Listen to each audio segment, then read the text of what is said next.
Hi, Dad. Hi, welcome to FarFar Shop. Yes. So today you are currently working on a project, or about to. The project that we mentioned the other day regarding these two beams. Yes. But that was forthcoming. And well, today is the day. Yes, it is. It's a nice day. It's the weekend, and I can work this in. So let me tell you a little bit about it, okay? Yes, please. In the living room, on our east wall, we have a window seat flanked by bookcases. We've discussed what we want to build, and these two beams are part of that. We're starting to do that today. These beams came out of the barn that we took down, which at some point will show the house, the inside, and what the timber frame structure is. We talked about mortise and tenons the other day. You can see the tenon with the peg hole, that this would have fit into the post. And it was from the 100-year-old barn, or at this point Yeah. would have been over 100 years old. Right, it was built in 1899. And dismantled, and you used the wood and the beams refabricated and built the home. Right, and it was a very large barn, so Yes. we have extra wood. And now this will be part of the structure, kind of a faux timber A beam feature. for a design element. And so what we came up with, this is the elevation, and I've measured everything in the house. This is where the window is. There'll be a window seat here, flanked by these two timbers on the bench. Yep, these two. Right. And then the bookcases or bookshelves will be on each side.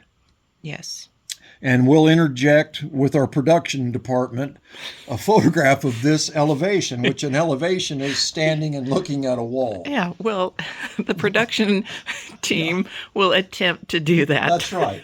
We're relying heavily on the production team to make sense of this drawing. The technological know-how or lack thereof. Yeah. Uh-huh. So Okay, there you no go. pressure. There's the math that I worked out to do that. Yeah. Okay. These pieces on the bench will be on either side of the window seat here is like we said, and then this is the ceiling up here. Well, the ceiling is at an angle to this wall.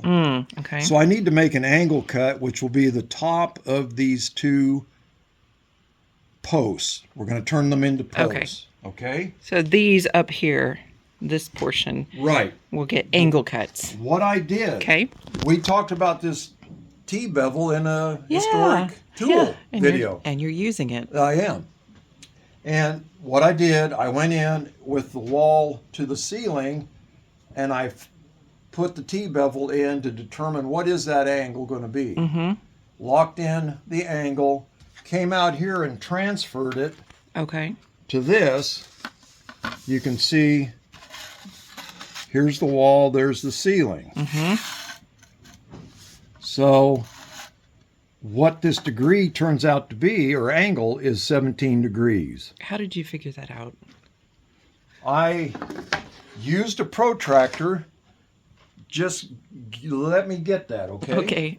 Hang on, I'll be right back. We'll just take a nice view of the corner of the shop over here. Yeah. Okay. Should I play some elevator music too? Okay. I'm back. Oh, okay. No time for elevator music. Yeah. So I used a protractor.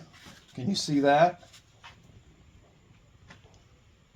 For finding angles. And I set it on there and came up with the degree by using this. Gotcha. Okay? So then I can transfer that to the saw Okay. to make that cut. Now, like I said earlier, I'll do it on another project. I'll do a test cut. I'll go in there to make sure 17 degrees works. Because we're working with sheetrock and sheetrock mud and corners that have been sanded and all that. So there could be some irregularity there. I'll double check my angle Okay. and then make the adjustment and cut it on the sliding compound miter saw. That's Which the is- DeWalt saw Yes. that we're looking at. Okay. Which is capable of cutting this easily. Yeah. Okay? Okay. So that's where we're heading with it. And this is where we're going to start. And hopefully the production team can figure out how to splice in Yes. photos and more Yes. video We're learning how to do this stuff. on the fly. That's right. And I had something, I'm working out the math, and I remembered something. We talked about a slide rule in a tool video. Okay, Vintage this one in tools. particular I showed you. We kind of had a guess what is this tool Yeah, and I moment. got it wrong. Yeah, so this is a slide rule. Okay, I'm not using that on this project, but this was an analog calculator, which would have been the precursor to our calculators we use In the now. Stone Ages. Right. And we talked about how Apollo 13 would have had one of these. The astronauts were trained in how to use these, obviously, and they would have had one on board. Well, we went to the point I wanted to say, and I forgot to say something about it. I thought was an interesting story that Jim Lovell shared. We actually went to a talk that he gave, and he spoke about what they went through. And they weren't just three monkeys in a can up there. These guys were trained pilots and highly skilled men. Well, they got in trouble. Their equipment went down. They had their analog means of doing mathematics. So what Jim Lovell said was they had to get their trajectory or the trajectory of their re-entry just right. If they came in too steep, they would have burned up. If they came in too shallow, they'd skip like a flat rock on the water. Yeah, and well, miss like a rock on the water, because on the Earth's atmosphere. off the Earth's atmosphere, and then they'd be gone. They could never get back in. And there was only one angle of attack or approach. He had just a little window to hit so the spacecraft wouldn't burn up or be lost forever. And it was, as you know, he survived to tell the story. So their math did work. And I just thought that was a fascinating thing. These guys were doing all they could to get home safe, and they did make it. So And it came down to probably pencil and paper and slide rules and using skills and knowledge acquired over years of learning. And wow. Yeah. It was quite something. And what mission did you say that was again? That was Apollo 13. 13. And Jim Lovell was also on Apollo 8, which was the first one to go up, orbit the moon, and come back. They didn't land. And they took the famous Earthrise photograph that was shown in, I think, January of 69. Okay. But it was December 68 when they were up for that mission. So just wanted to share that little factoid. Yeah, that's a cool story. It's a fascinating thing, and heard it from the man himself. Well worth looking up. Yeah. There's a movie, famous movie that was made about that mission, but look up some of his talks. I'm sure they're on YouTube. Did he write a book even? I'm sure he has. Probably, I'm not sure what the title would be. But, and unfortunately, he just passed away. I think it was this year. Okay. He lived to be quite an old age. Yeah. But he was a wonderful man. But having said that, that's some more about mathematics. Well, hey, because you're using a lot of it today. Yeah. Yeah, to get this. Yeah. Now, this isn't, re-entry back to Earth from outer space, but it's a big element design feature that you've been wanting to do, and Mom has been wanting for some time in the house, and it's important. Yes. And so, lots and our of math. design committee reached a consensus, and that was a... Who's the design committee? Yeah. Mom.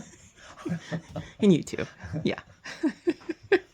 Yeah, so we look forward to seeing that. It's a shared decision. Absolutely. Two artists, two creative people come together. You have to work with those things. So. Yeah, absolutely. Communication. Yep, that's right. And that's very important. That's right. Yep. So, well, thank you. And that's what this is about. Yeah. Sharing this with you, and we're getting started today. So, to be continued. Excited about doing this. Oh, and I'll mention this. You probably see it in the background. Oh, here. yeah. There's an update here. Even. Yeah, I did get the lock out of my grandfather's toolbox. I'm going to take that into the locksmith. So, with the short evenings, I do what I can when I can this time of year. So, right now, it's a good day. I need to work on this. Yep. And I'll be back often on this. Yeah. Couple of ongoing.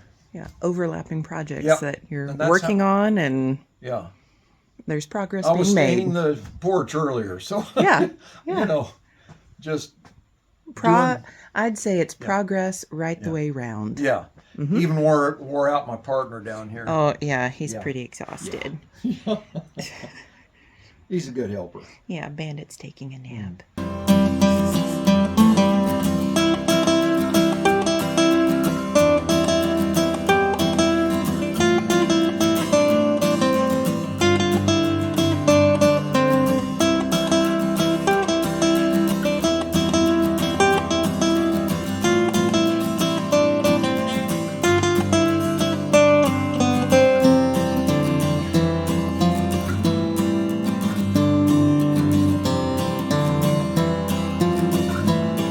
Real quick, Yes. do you mind explaining what you just did? No, not at all. I have cut this angle. Here's that 17-degree angle up here. Mm-hmm. And this is the beginnings of the frame for the window. Here's the window seat. Okay. Bookshelf, bookcase will be built in here. Uh-huh. Under seat storage. So this will come out about a foot. Okay.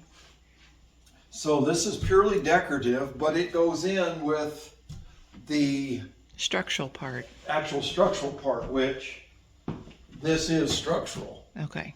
Okay. And I needed to hold this beam up here because it's a piece of trim essentially. Mm-hmm. And it doesn't go clear to the floor. So I used a bottle jack, my test block, and a couple encyclopedias. And I used that to kind of put it in place. Uh-huh. And you jacked it up. And I jacked it to the ceiling, and that held it. That's my helper. Yep. And now I'm attaching it to the wall. Yeah. Okay. Yep. There you have it. That's how you do it. That's how you do it. Yep. Okay. So here we are. We have our posts in place, which is again a trim piece, but it also emulates the actual structural posts of the barn frame. So we're using that as a design element. And this was the drawing with the math that we had worked out that we referenced earlier. And this is all the dimensions we need. This is the window we're talking about. Mm-hmm. And then on either side of these posts, there'll be built-in bookcases. These are temporary shelves. And then there'll be one here that goes to the corner. Down below the window is our window seat.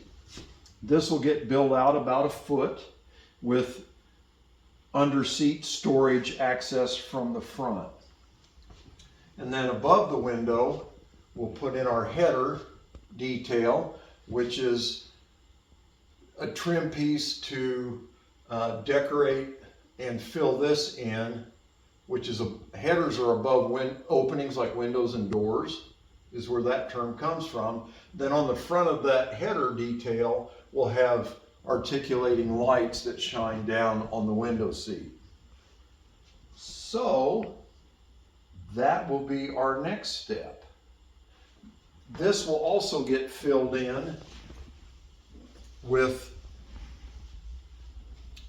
lumber that we find elsewhere in the house as a finished detail. So this will get covered as well. Yeah, pulling in those details Right. and making it all cohesive. Right, tie it in with the Mm-hmm. But also design-wise. designating this space as its own little Right. vignette, so to speak. So that will be upcoming and ongoing. Yes. We'll do that in sections and segments. We're in the shorter days of the year and the colder weather, so we get to it when we can. Mm-hmm. And I look forward to this being done very much. Mm-hmm. And having a good book on a window seat. Yes. Currently holding all the plants. Right. That's right. Uh-huh.